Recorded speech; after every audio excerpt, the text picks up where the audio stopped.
Welcome, everybody, to another episode of Timeless Wealth. Today with me, as always, Jalal and Thanks, Amy. special Welcome. guest from our creative industry team, Matt Persram. The second time, The second round. time, all right. Yeah, it was a great chat the first time around. Happy It was to a be pleasure. invited again. Yeah. Always love talking about film, so definitely. Well, and it's a timely time for you to be back because the Toronto International Film Festival, or TIFF, is coming up. So That's right. we've got a lot to talk about. There's a lot of things going on in the industry right now. So coming up next.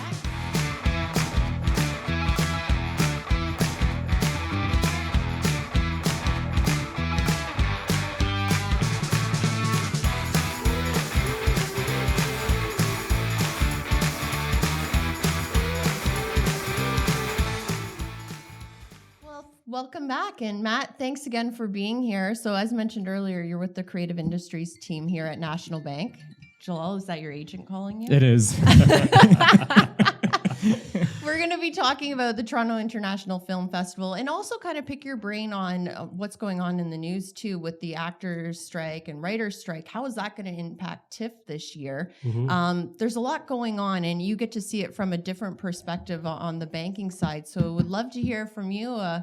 What's happening in your world? Yeah, Yeah. well, really appreciate the invitation, and certainly you're right. I mean, TIFF is, the premier film festival in Canada, and it's literally starting this weekend. So, really exciting time for our group. You got a busy It's definitely one of event the- schedule. Yeah. going One of on. the greatest events in Canada in the year. So It's, much it's fun, like yeah. up there or probably a little bit above the Calgary Stampede, but it's a great event. It's close. Yeah. Yeah, it's a lot of fun. And I mean, it's, certainly it's a platform for Canadian filmmakers and international filmmakers. But it's also just a great time of year where all of our partners from across Canada kind of come together. We get to meet face to face and Yeah. and chat and catch up. So it's it's just a great week of events. Certainly, as you kind of alluded to, there is the strike, so that's always going to be a big conversation point. It's to be seen how that's going to affect the festival. I mean, we understand some celebrities won't be there, but there's still going to be some great presentations. Because they actually can't when they're under the strike. It's my understanding they actually can't come and promote the film like they used to, right? This used to be a big thing. They would come, walk the red carpet, promote the film, get it recognized, and then you get the Oscar buzz that usually follows afterwards. But some of them aren't able to attend, Right. so that's going to have a little bit of an impact on the event. But how do you see that unfolding? Yeah, I mean, it is really interesting. A huge portion or a material portion of any actor's fee related to a production is their marketing. So Right. it's the press junkies, it's going out and meeting everybody and talking about the production. So, that's going to be covered as a part of their collective agreement.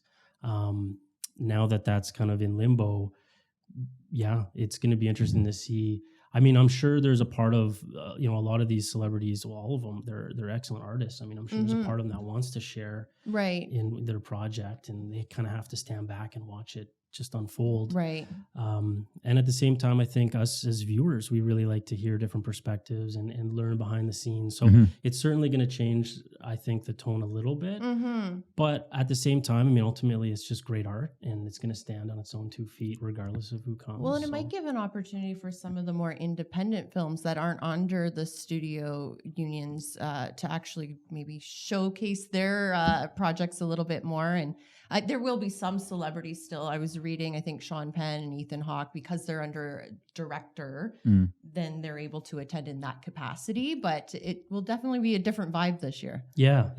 Well, that's a really good point. And you're right. There's a lot of kind of up and coming directors that are having some feature films here, especially ones that kind of moved from TV and now they're doing, these longer, bigger budget films. Maybe it's a great opportunity for them to stand out and speak to the project a bit more. So yeah definitely. Mm-hmm. So in terms of like when they come, or as you alluded to, Amy, about the independence. So for example, like is it better for them just because theaters are going to have to get, for example, filled, or is it just because like the time slots in the TIFF, they're going to have just a little bit more time to talk about their work? Is that what it is? Yeah, I would imagine there's going to be more kind of stage time for them to speak about their projects. Right. And maybe simply just the attention economy is going to shift away from kind of the exciting celebrities to just some of the other films. Gotcha. So yeah, it'll be interesting to see. But at the end of the day, TIFF has always been really to show great talent, Yeah. regardless of who's helping marketing it. So Yeah. I think it's a win-win for everybody. Just the fact that the festival's on now, COVID's done, everybody's out and about. Right. Yeah. That's true. It's going to be. I think they were saying like movie theaters were like breaking records just because like, people weren't allowed to obviously go into theaters for a while now. Well, Yeah. that's what we During COVID. kind of touched on that a little bit before we started filming, but we were talking about if they're on strike and they're not creating content, There's going to then be a void. there's going to be a gap in what's going to be available in theaters. And again, does that give opportunity for maybe some of the independent stuff that's already done and completed Mhm. to maybe get showcased? But I think you brought up an interesting point that I hadn't thought about the amount of content available at this point. Yeah, well, one of the, as we see this strike happen, and, certainly a lot of interesting details on what each party's asking for.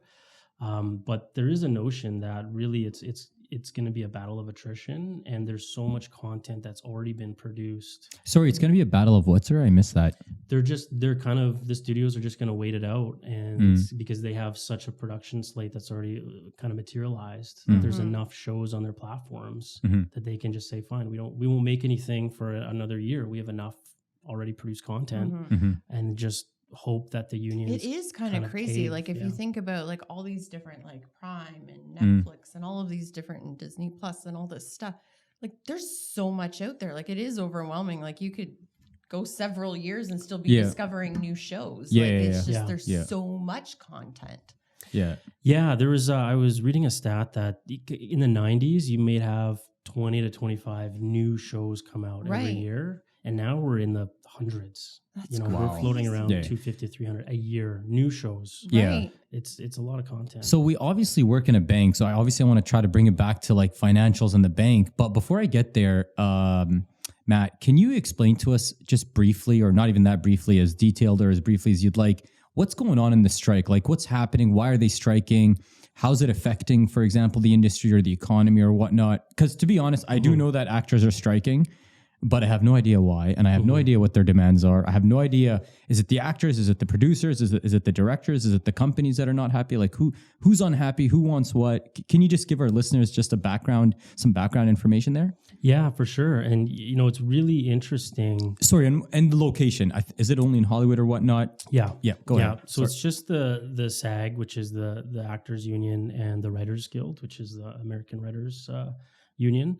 I think the strike is fascinating because it's really, in a way, it's almost like a canary in the coal mine for other industries, because the biggest, sticking Interesting. points in it are the use of AI in production, and then the change in the business model from going to more, less traditional network TV to the streaming services, kind of a subscription-based model.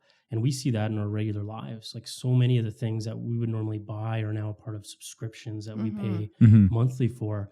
So, both of those are going to affect a lot of different industries, and it's really Right. hit the entertainment one first. Well, in a really big and way. I think you're right. Like the AI Well, component. I was from going to ask, what does AI... So correct me if I'm wrong, but this is what I've read: is if you're an actor, and there's obviously the big celebrity names that we all recognize, and they obviously make big money. But to make a show, there's a lot of other people that fill in the background, or they have these smaller the background type actors and roles, stuff. right? Yeah, And yeah, so yeah. my understanding is they're looking to use AI so that, say they have an image of me walking down the street. Well, they can use that over and over again in different mediums, in different films and content, but then I'm not getting paid.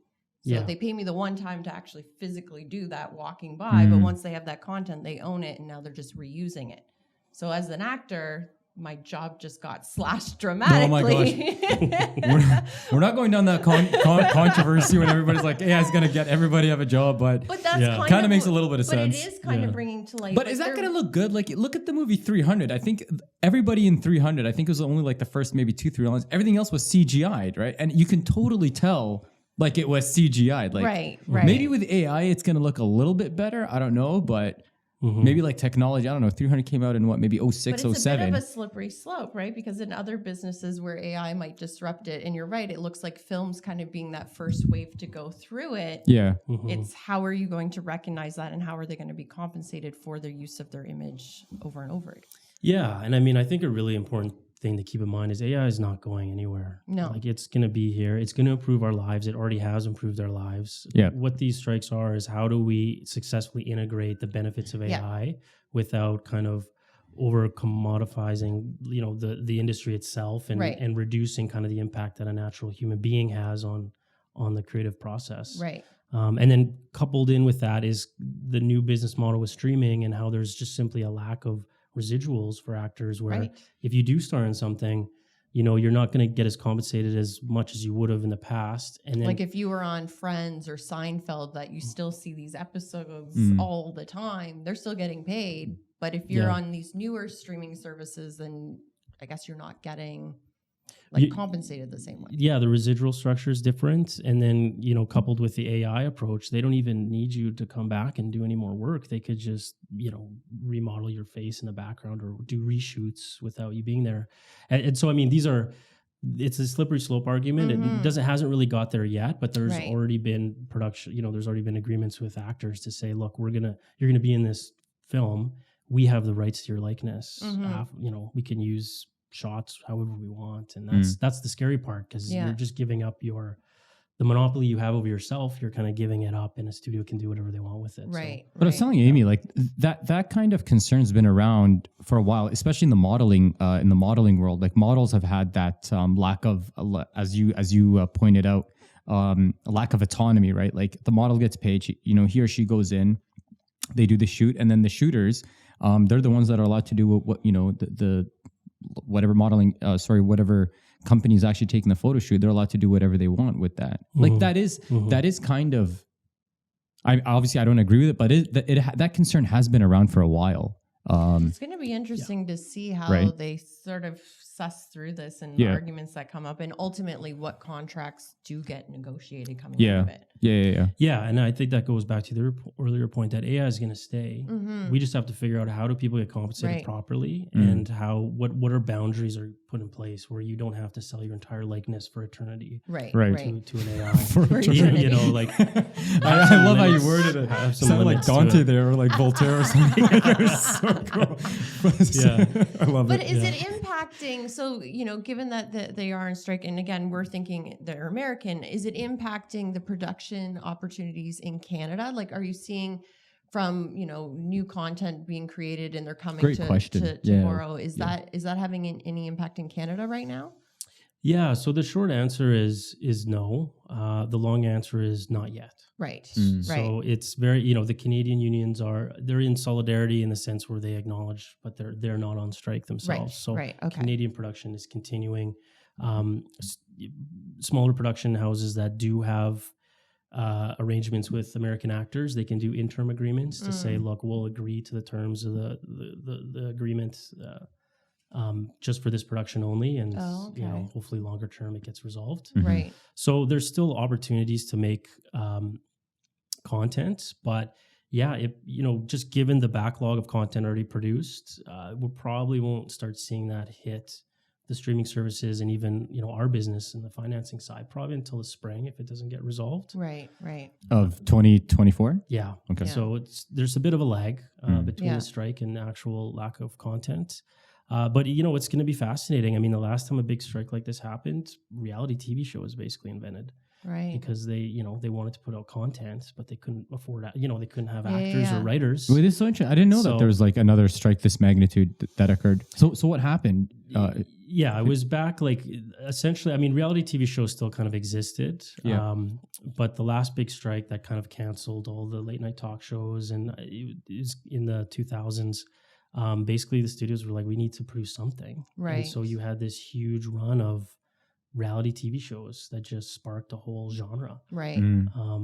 And because they were cheap to make and they didn't need union members. Right. Mm. Right. So not sure what will happen now. Yeah, you're hearing But- rumblings that even reality are now talking about joining the Yes, union, and that's if they're right. able to join because That's again, right. they're saying, well, we're kind of being exploited in this scenario because we don't have the same protections in place. So to bring it back, like to like banking, and you're obviously on the banking side, Matt. How does this play in your role, or even where National Bank is, or where your department? How does it all tie into that, like with TIFF and all these strikes, and any changes, or what's going on, or what's the drama? Yeah, well, it's interesting because I'm personally supportive of the labor action. So I want them to get exactly what they deserve, and I would like to see a new operating model. So on one hand, I'm modernize it. It sounds like it really needs to be modernized given the new times that we're in. Yeah. So on one hand, I'm kind of comfortable with this, but I do acknowledge it may change our business on the financing side, and I think really to get around that. There's all other creative industries that we're interested in. Video game development is huge. We're looking to kind of leverage government subsidies in that industry and help kind of bridge financing gap there. It's important to point out it's not just movies. There's tons in the gaming industry is massive, and new content's always being created there too. So and there's still animation, although the voice actors are now talking about going on strike as well. So, right. But there's certainly a lot of other creative industries we can kind of diversify into as we let this play out. But honestly, this really should end by the end of this year, ideally. I mean, the studios, I totally understand where they're coming from in terms of wanting to manage their cost base, but there just needs to be a modernization happening. And the longer it goes on, it just hurts everybody. So I think they're going to realize that eventually. More to come. We'll have you back when we finally get some updates. But fun question. What are you looking forward to seeing at TIFF? Like, you're such a movie buff. Like, what are things you're looking forward to? Yeah, so I'm a TIFF member, so I get the pre-sale tickets. Cool. And despite that, I could barely get tickets for everything. Just sold out instantly. Oh, that's good to hear, though. I mean, that's great fantastic. to hear. Terrible for me. Yeah, terrible for you. But no, it was great to see everything sold out quickly. My wife and I are going to see a comedy called Quiz Lady on the Saturday, so we're luckily going to see that. Nice. But there's a ton of fantastic movies, especially ones where well-known actors are now directing. Like Chris Pine's movie is coming out. It sounds hilarious. It's like Ocean's 11 type of Chinatown / a pool boy stumbles into some scheme. And then Ethan Hawke, who's an old favorite of mine, is directing with his daughter starring, and Michael Keaton has his new movie that he's directed. Batman made a movie, so that's pretty cool. Sounds like a pretty awesome lineup. Yeah, there's some really interesting shows. But to be fair, I'm honestly really curious about the conversations I have through all of these industry events that the bank's going to be a part of next week to hear what other people have seen and what other people really enjoyed. So it's just it'll be a lot of fun. Yeah, it'll be great. And you're the celebrity of the panel. I'm not the celebrity. Yeah, Jalal. I was joking, half joking, if your agent was calling, but you do have this acting background that we did not know. It was like for like discovered. A year and a half, guys. You were almost the Transformer guy. That's pretty cool. You were Shia LaBeouf almost. Yeah, exactly.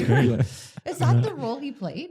Yeah, he was Sam Witwicky. You were like in there for like a Shia LaBeouf role. I can see it, honestly. I could see That's pretty cool. I still remember when they were telling me what they wanted. Like they wanted somebody who was like nerdy, and like who can speak extremely fast. Who can speak extremely fast because that's what they wanted in the character. Who can switch between emotions very quickly. In the movie, Shia does an amazing job switching between like happy, excited, but then all of a sudden scared in the movie, right? Just because of obviously everything that's happening. So I still remember like everything, and I remember going in and auditioning for it. That's so cool. Yeah, pretty cool. We'll get your autograph after this, Joel. We'll have you walk the red carpet. Okay. That's great. Thanks again, Matt. That was a great overview, and we're looking forward to all the exciting events at TIFF. And thanks a lot, Matt. That was a pleasure. I really appreciate it, guys. Thanks, guys. Till next time.